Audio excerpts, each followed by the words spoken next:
Vous voici à l'Université du développement global. Vous pouvez tout obtenir dans votre vie si vous avez le pouvoir choisir, le pouvoir agir. Le bonheur, le succès, la réussite, la connaissance, la compétence et la richesse sont bel et bien à votre portée. Ne vous laissez pas influencer par des pensées négatives et des personnes pessimistes. Suivez coach Dr May avec ses 35 années d'expérience à travers cette chaîne, ses séminaires, ses conférences et ses formations.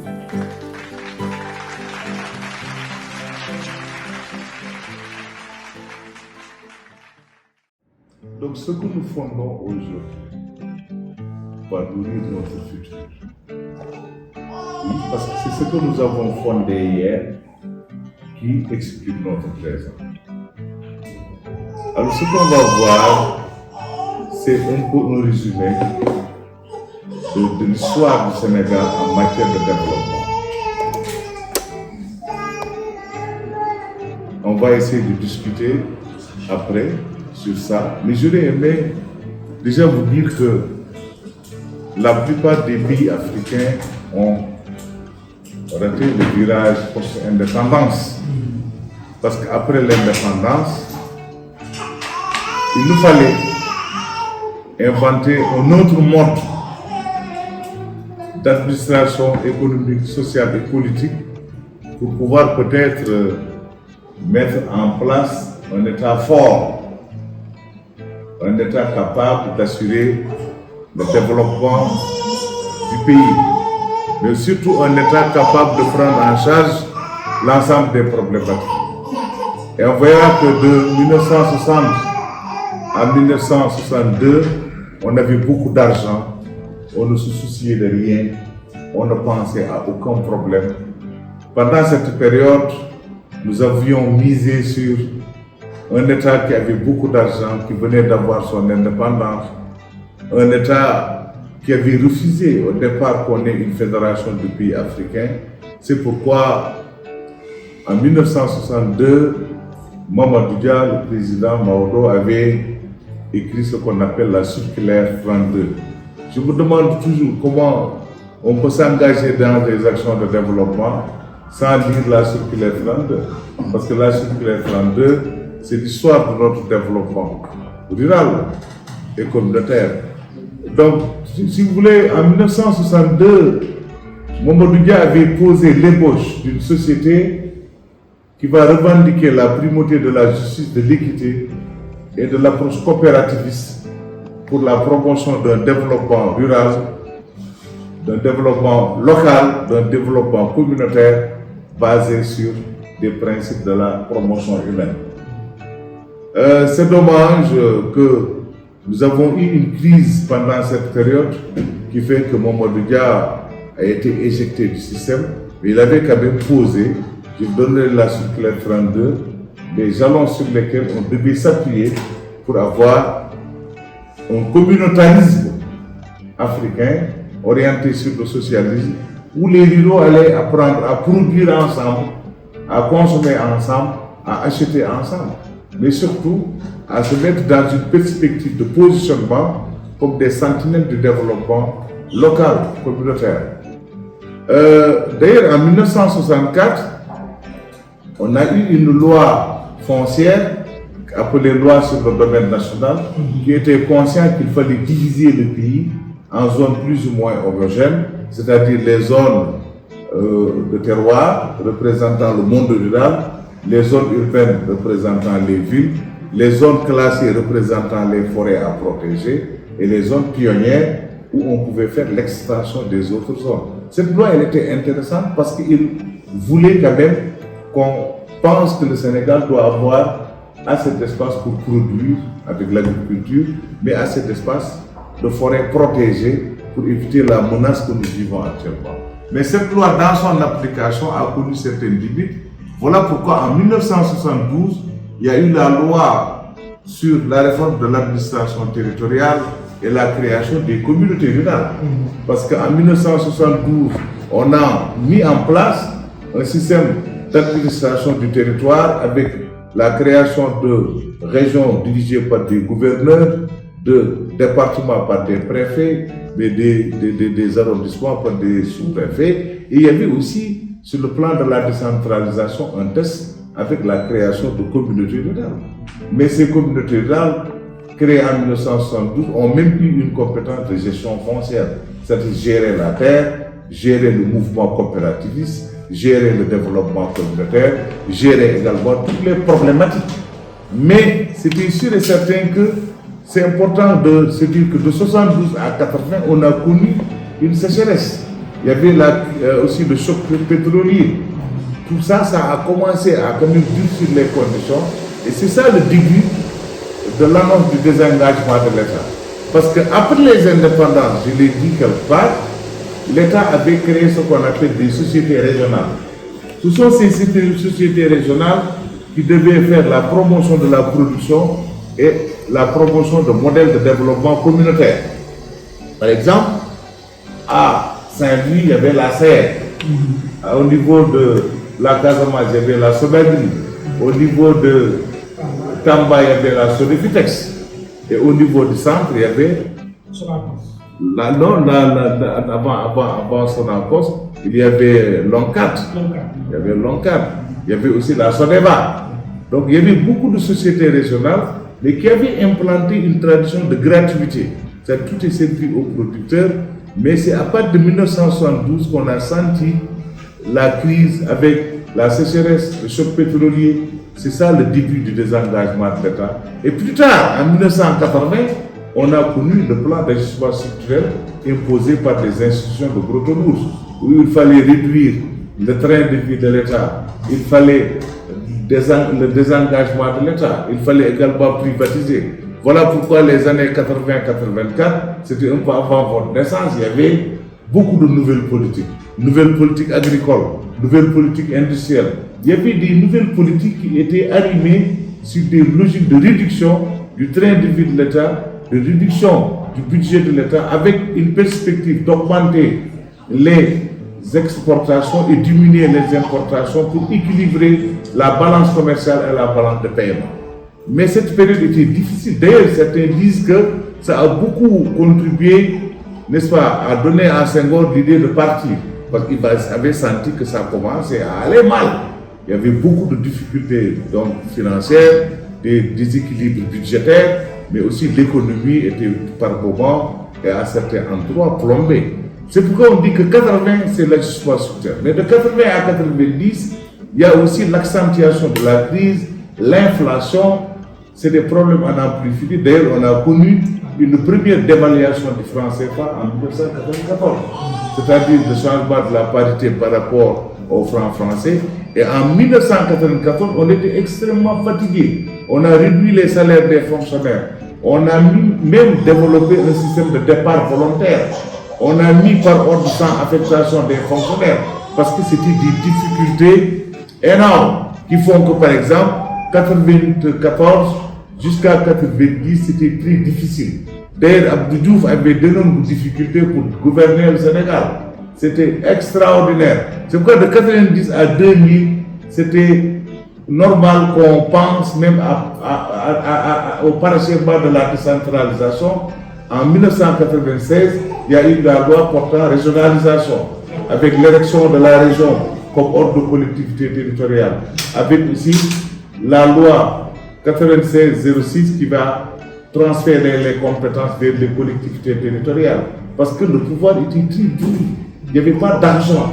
On a dit qu'il faut que les régions, les communes et les communautés rurales exercent 9 compétences. Ces 9 compétences, bon, vous l'avez vu dans la littérature, c'était pour dire qu'il faut qu'aujourd'hui les collectivités territoriales s'occupent de questions liées à l'éducation, à la planification, à la santé, à la culture même à l'aménagement du territoire, à l'urbanisme, à l'environnement, à tout ce qui touche un peu les aspects liés au territoire. C'est-à-dire qu'on avait donné vraiment aux collectivités territoriales la possibilité de décharger l'État à partir et que les collectivités territoriales pouvaient même avoir des ressources propres à partir des impôts et taxes, et l'État allait leur donner des fonds de dotation des fonds d'équipement pour que ces collectivités territoriales soient assez autonomes. Ça, c'est vraiment en 96.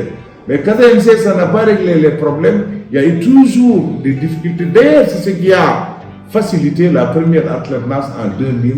Abdoulaye Wade arrive au pouvoir. Mais Abdoulaye Wade, en arrivant au pouvoir, il est resté de 2000 à 2012. Mais c'est en ce moment que le Sénégal a pris un nouveau virage, c'est-à-dire du socialisme au libéralisme. Parce que le libéralisme souhaitait que l'on développe l'initiative privée, que chacun puisse produire, chacun pouvait investir là où il veut. Il fallait rechercher des investisseurs avec des lois d'attractivité. Ce qui était important, c'est qu'on ait de l'argent, qu'on investit et qu'on améliore les conditions de vie des populations. Mais malheureusement, on a laissé en rade les populations pauvres. Malheureusement, on a laissé en rade des génies propres des ruraux qui n'avaient plus de possibilités pour pouvoir se positionner sur des logiques qui étaient implantées en 62, en 64, en 96. Alors, de 2000 à 2012, on a vécu dans un Sénégal où c'est la promotion de l'initiative privée, l'accélération de la privatisation jusqu'à la deuxième alternance en 2012. C'est quoi d'ailleurs, avec la deuxième alternance, eux, ils étaient conscients que le nombre de pauvres augmente. Il y avait beaucoup de problématiques sociales, économiques, il y avait beaucoup de difficultés dans les territoires. C'est pourquoi d'ailleurs, si vous voulez, c'est à partir de 2012 que la deuxième alternance a mis en place le programme d'urgence de développement communautaire pour montrer qu'aujourd'hui, il faut que les populations aient des organisations fortes. Il faut que les populations acceptent aux services financiers pour investir, pour produire. Il faut que les populations également transforment leur production. Voilà un bon programme qu'il faut encore développer, qu'il faut encore pérenniser, parce que ça a permis aux ruraux de comprendre les nouveaux enjeux de l'économie rurale, les nouveaux enjeux du développement communautaire, les nouveaux enjeux du développement local. Justement, pendant cette deuxième alternance aussi, on a eu le climat, parce qu'on avait constaté que les zones frontalières étaient plus ou moins dans une certaine décadence parce qu'il n'y avait pas de route, il n'y avait pas d'infrastructure. On a pris beaucoup d'investissements pour les mettre en zone transfrontalière pour que les gens puissent se déplacer, que les gens puissent se sentir sénégalais et être capables d'enclencher des systèmes de production qui allaient peut-être les orienter davantage vers la capitale. Mais encore une fois de plus, dans la deuxième alternance, il y a des éléments qui ont été faits qui renforcent le développement communautaire, qui renforcent les mécanismes de lutte contre la pauvreté. Je pense qu'il faut encore les consolider. Je veux parler des bourses de sécurité familiale. On a vu des personnes très vulnérables. On les a donné des bourses de sécurité pour que les enfants aient l'état civil, pour que les enfants soient en bonne santé, pour que les enfants aient aussi une bonne éducation. Mais justement, comment on a utilisé ces bourses de sécurité familiale au niveau des ménages? C'est des questions. Est-ce que les ménages sont conscients que ces bourses de sécurité familiale, c'était pour préparer la nation de demain et qu'on ait des enfants bien éduqués, des enfants en bonne santé, des enfants registrés?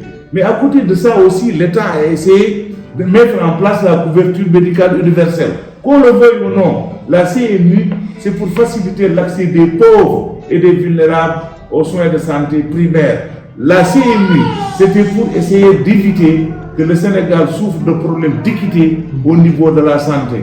La CMU, c'était pour promouvoir un modèle de réseautage où les collectivités territoriales, l'État, le ministère de la Santé, les systèmes de santé, les organisations, les populations se mettent ensemble pour se doter de conditions favorables à accéder à une bonne santé. Nous, on peut aussi citer la carte d'égalité de chance, parce que l'État a essayé de montrer que les personnes en situation de handicap ont aussi le droit d'accéder à des services de base, ont le droit également d'être pris en charge sur le plan sanitaire. Parce que, en fait, si on les laisse en rade, c'est comme si ce n'étaient pas des Sénégalais. Il fallait avoir donc une nation plurielle, une nation équitable, une nation juste, mais une nation inclusive qui pense à ceux qui sont dépourvus. Ceux qui sont dépourvus sur le plan matériel, sur le plan financier, mais surtout ceux qui sont dépourvus de pouvoir. D'ailleurs, c'est ce qui a, en fait, motivé aussi la création de dispositifs internes qui vont permettre aux collectivités territoriales de développer des programmes d'urgence de développement communautaire, de lutte contre le chômage, de formation des jeunes. D'ailleurs, l'État, à un certain niveau macro, mis en place un dispositif. Par exemple, l'ANPEJ. Beaucoup ne connaissent pas l'histoire de l'ANPEJ. L'ANPEJ a fusionné des agences dont l'ANAMA qui gérait les marchands ambulants, ANEJ qui gérait l'emploi des jeunes. Alors ces agences, comme Officeman, ces agences ont été fusionnées en une seule agence. L'ANPEJ devait jouer un rôle moteur dans la promotion de l'emploi des jeunes à partir de la formation, l'entrepreneuriat, l'appui à l'insertion, mais surtout la mise en place de dispositifs de partenariat forts permettant d'encadrer les jeunes. On ne peut pas encore évaluer, dire qu'est-ce qui a été fait, mais je sais qu'à un certain moment, l'État a renforcé l'ANPEJ en créant le fonds de financement de la formation professionnelle et technique et, si vous voulez, la DER, la délégation de l'entrepreneuriat rapide. Qu'est-ce que ça veut dire? Ça veut dire que l'État était conscient qu'il fallait mettre en place un dispositif de formation qualifiant, de formation continue et de formation orientée au métier pour que les jeunes puissent avoir des compétences leur permettant de créer des revenus pour s'insérer socialement, économiquement au niveau du pays. Mais si vous voulez, le 3FPT a essayé aussi de partir de l'expérience de l'ONFP, l'Office national de la formation professionnelle, qui avait commencé ça. Donc le 3FPT était un système d'accélération de la formation professionnelle avec une réelle perspective au niveau de la formation courte durée, formation à la carte, formation continue, formation orientée vers les métiers, formation orientée vers l'entrepreneuriat. Et justement, l'ADER devait se positionner comme un dispositif de financement de l'entrepreneuriat sur les jeunes et les femmes, à partir du moment qu'il fallait mettre en place des mécanismes et des dispositifs permettant aux jeunes et aux femmes formées ou bien ayant une activité productive de se lancer vers des activités hautement génératrices de revenus, capables de créer des emplois, mais aussi capables de participer pleinement à la réalisation de la croissance de l'économie nationale. Donc vous avez vu, toutes ces agences ont été mises en place, mais on peut aussi se poser des questions. Est-ce que ces agences ont été animées sur une logique de synergie?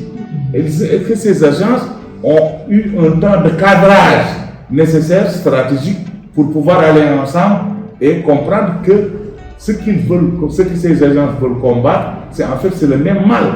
Mais en général, qu'est-ce qui se passe? Je pense que c'est mon humble avis. Il y a eu une bureaucratisation trop forte.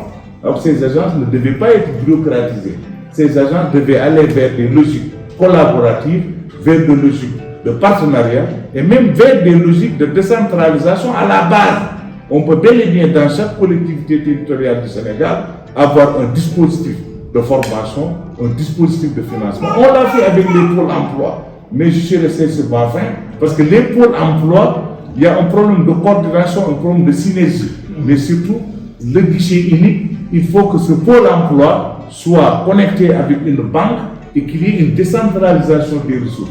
Mais ces pôles emploi, je suis de ceux qui pensent qu'ils ne peuvent rien faire tant qu'on ne les met pas en synergie avec les services déconcentrés de l'État et surtout les collectivités territoriales.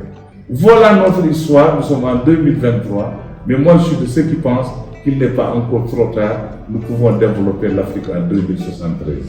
2073 50. Nous sommes mais quand même, si on veut construire l'avenir, est-ce que vous avez compris mon message? Si on veut construire l'avenir, on le compte aujourd'hui. Demain c'est aujourd'hui comme dit. Le demain c'est pas aujourd'hui. Demain s'appuie sur aujourd'hui. L'autre il a dit demain c'est maintenant, il n'a rien compris. Demain c'est pas maintenant. Demain c'est le futur. Il ne faut pas jouer avec les mots. Demain le présent c'est maintenant. Mais demain c'est le futur.